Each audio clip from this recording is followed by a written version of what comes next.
Gordon and James were shut up for several days.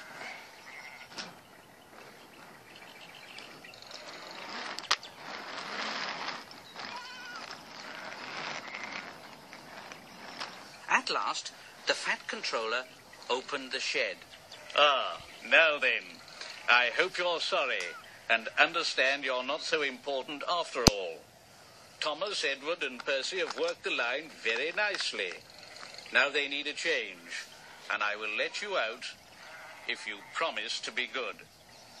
Now, will you? Yes, sir.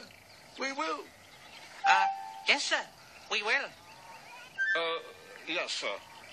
We will. That's right. But please remember, this no shunting nonsense must stop. The Fat Controller told Edward, Thomas and Percy that they could go and play on the branch line for a few days.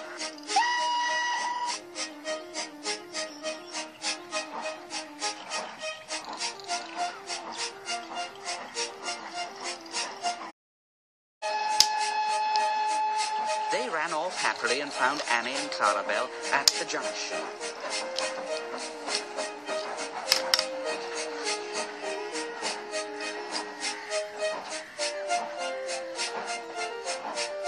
The two coaches were so pleased to see Thomas again, and he took them out for a run at once.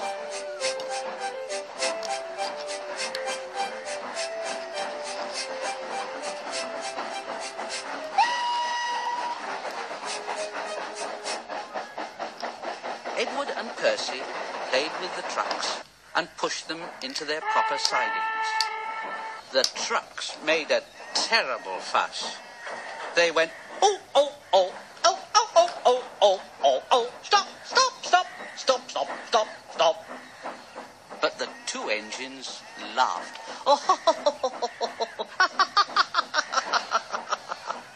And went on shunting till the trucks were tidily arranged.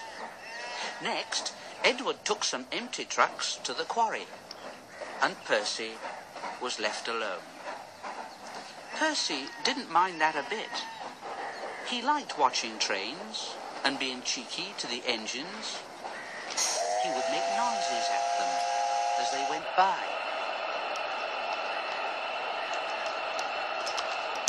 Gordon, Henry and James got very cross. After a while, he took some trucks over the main line to another siding. When they were tidy, he ran onto the main line again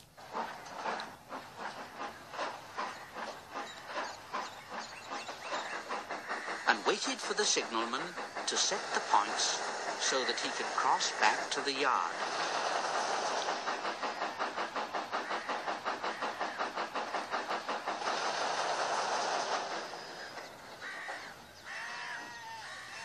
Edward had warned Percy, "Look, be careful, Percy, of the main line.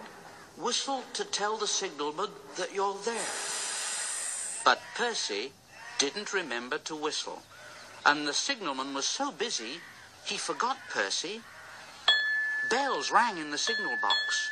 The man answered, saying the line was clear, and set the signals for the next train. Percy waited and waited. The points were still against him. He line and saw something that made him go.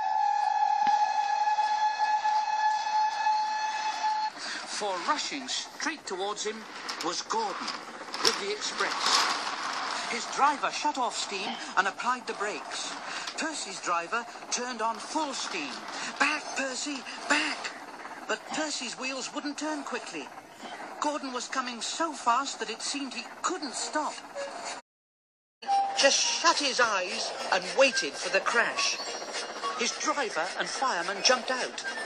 Gordon yelled, Oh, oh, get out of my way! Get out of my way! Oh!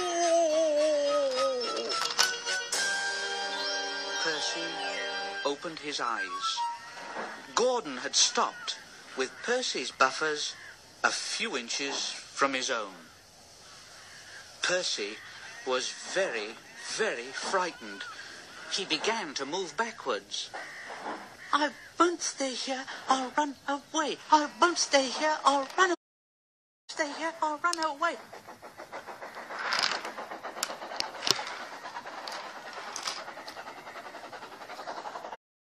Was soon clear of the station and running as fast as he could.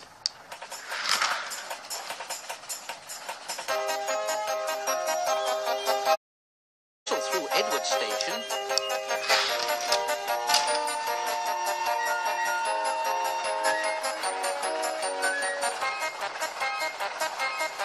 and he ran right up Gordon's Hill without stopping. He had no driver to shut off steam and to apply the brakes.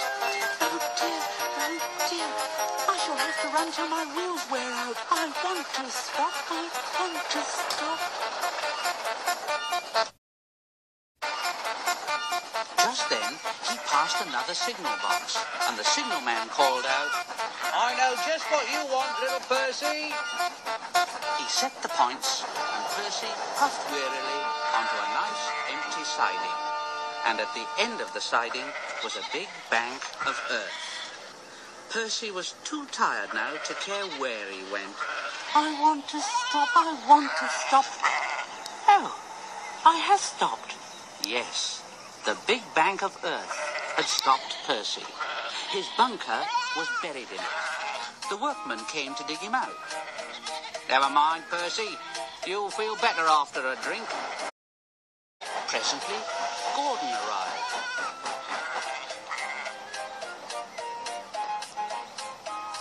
Oh, well done, Percy. You know, you started so quickly that you stopped a nasty accident. Oh, I'm sorry I was cheeky, Gordon. You were clever. Percy now works in the yard and finds coaches for the trains. He's still cheeky. He's that sort of engine. But he's always most careful when he goes on the main line.